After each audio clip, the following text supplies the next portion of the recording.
Hey guys, check out Italian Wine Unplugged 2.0, brought to you by Mama Jumbo Shrimp, a fully updated second edition, reviewed and revised by an expert panel of certified Italian wine ambassadors from across the globe. The book also includes an edition by Professore Attilio Scienza, Italy's leading vine geneticist. To pick up a copy today, just head to Amazon.com or visit us at mamajumboshrimp.com. Welcome to this new mini-series on Italian Wine Podcast. Join Stevie and her Just Do the Work team as they travel to Dusseldorf, Germany, to interview some great Italian wine producers. Each producer had submitted one of their wines towards the special Italian trade agency's Masterclasses. Each were run by Master Sommelier Eros Teboni. Join us to get the inside scoop on these fantastic wineries.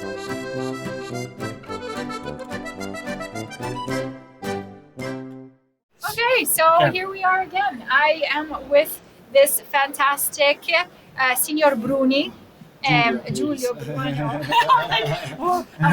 Daniele, Simone, Giulio Bruni. Don't worry. And from the winery Tasca dal Merita. Yep. And we're here at this fantastic wine event in Dusseldorf, Germany, and we're at the Italian Trade Agency area where they have been holding masterclasses. And one of your wines is in the elegance of Italian red wine. And how about, before we get there, tell me who you are, what you do, and a little bit about the winery, the history. Okay, so I'm not very confident to talk about myself, but I will try it. So I'm Giulio, and I work for Tasca dal Merita. I started 6 years ago. I'm actually not from... I'm original of Sicily, a Sicilian. I'm from Rome. I moved in Sicily 6 years ago to work with this company, this beautiful company owned by a family, Tasca dal Merita, which is divided in 5 different wineries. And I work for 2 of those. I'm in charge like a responsible brand manager, project manager. So many roles, but actually I do almost a lot of work in the marketing side, but even in the trading side. Do a little bit a of lot of things, but even the facilities. So when you're responsible for that winery, you feel like home. So Right. you do that thing. And so I work mostly of the time on Etna. Mm-hmm. I live in Lingua Grossa, which is one of the 20 villages inside this Etna DOC.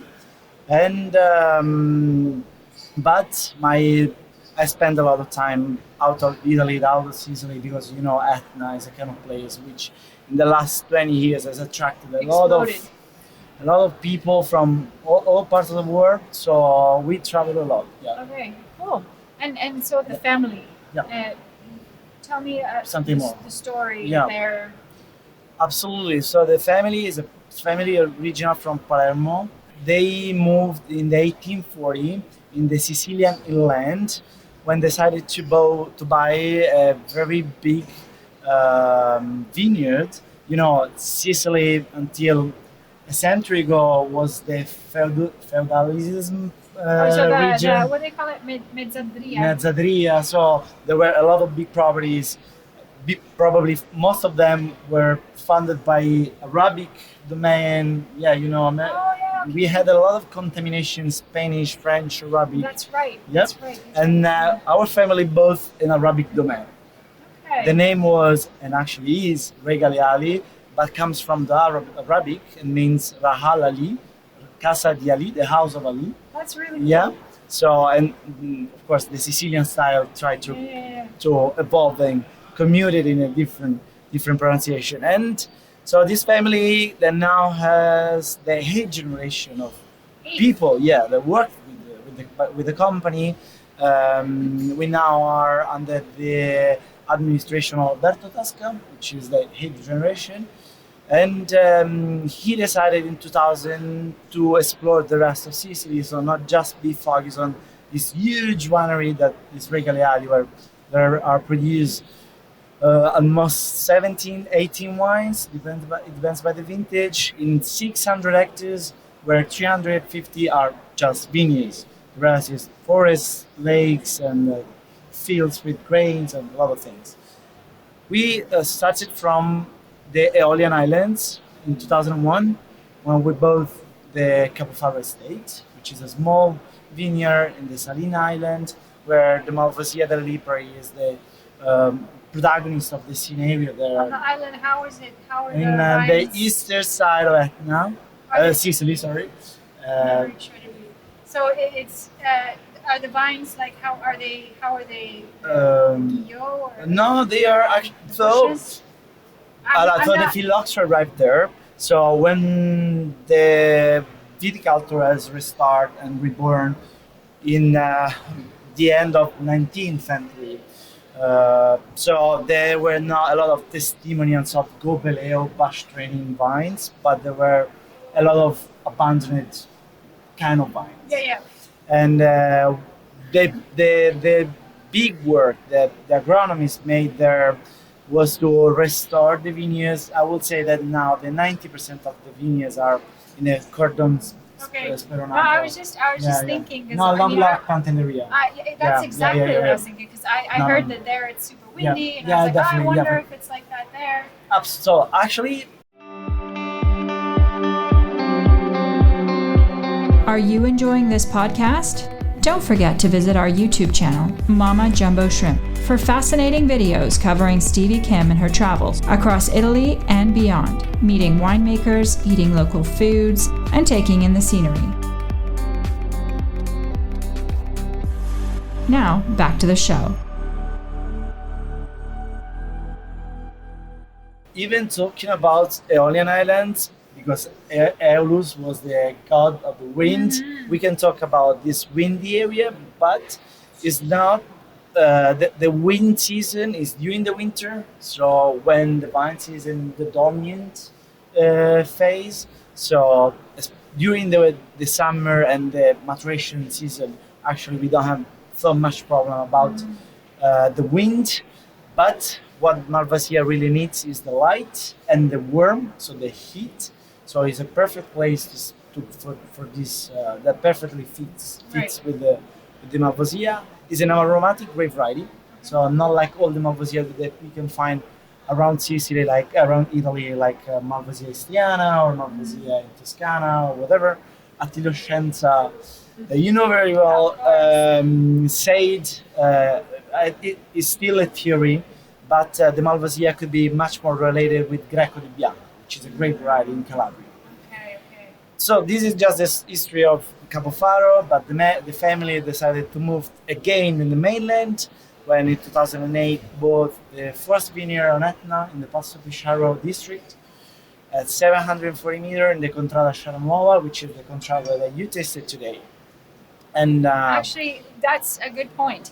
You guys were in the Elegance of Italian Red Wine. Yeah. That's a masterclass here. And sorry, you said which wine was? Contrada Sciaranuova. Contrada Sciaranuova. Is that the flagship wine for? Oh yeah, so for the winery, so like a lot of wineries on Etna that's starting to work on the micro vinification and keep separated all the small plots. The Contrada Sciaranuova is one of our three Contrada. So we make Contrada Sciaranuova, Contrada Piano So d'Ario, it is Contrada your Rampante. flagship wine. The line is the flagship. Okay. Yeah. And okay. Very small production, like 5,000 bottles per year. Wow. Yeah, nothing. Wow. Yeah. Okay. So do you guys export to Germany or? Yeah. We have a very long history with the German market. We started with a young guy at the time, Nino Consiglio, that started with importing Regaleali Bianco, which is our most famous wine produced since ever from the family. And now Nino Consiglio has a big portfolio of 25 different producers. And this is just a latest notice. It's just been acquired by a big group of distributors, German distributors.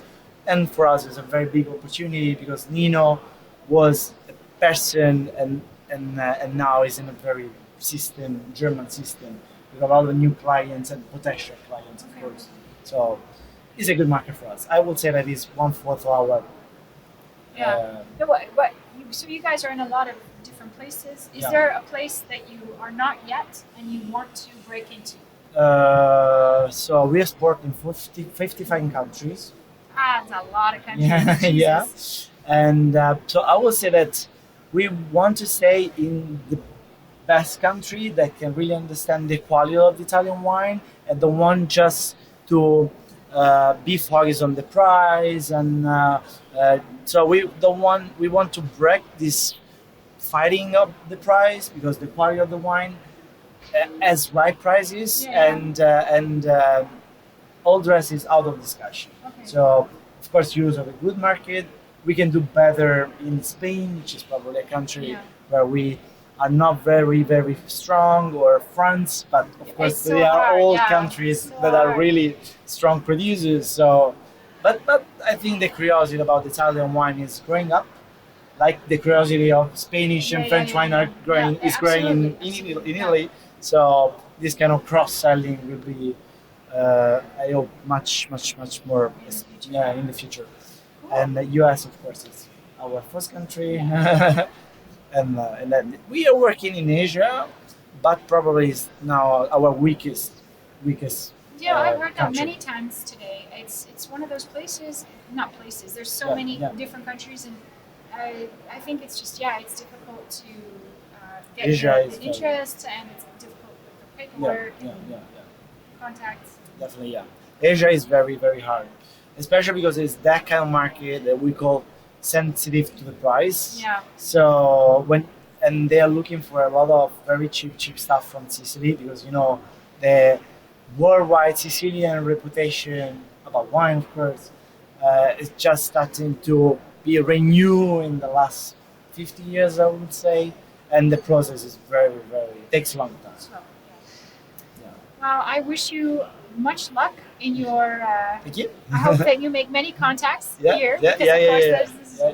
enormous. So there's Yeah. just so many people walking around, and you obviously know you have a lot of knowledge beyond what I was going to ask you today. So that's made my job so easy. So thank you so much. Thank you. It's my job. So. That's fantastic. And I wish you the best at the masterclass. Yeah. And thank you so much. Thank you. Signor Bruni. No, Giulio. I know. Okay. Grazie. Listen to the Italian Wine Podcast wherever you get your podcasts. We're on SoundCloud, Apple Podcasts, Spotify, Himalaya FM, and more. Don't forget to subscribe and rate the show. If you enjoy listening, please consider donating through ItalianWinePodcast.com. Any amount helps cover equipment, production, and publication costs. Until next time, cin cin.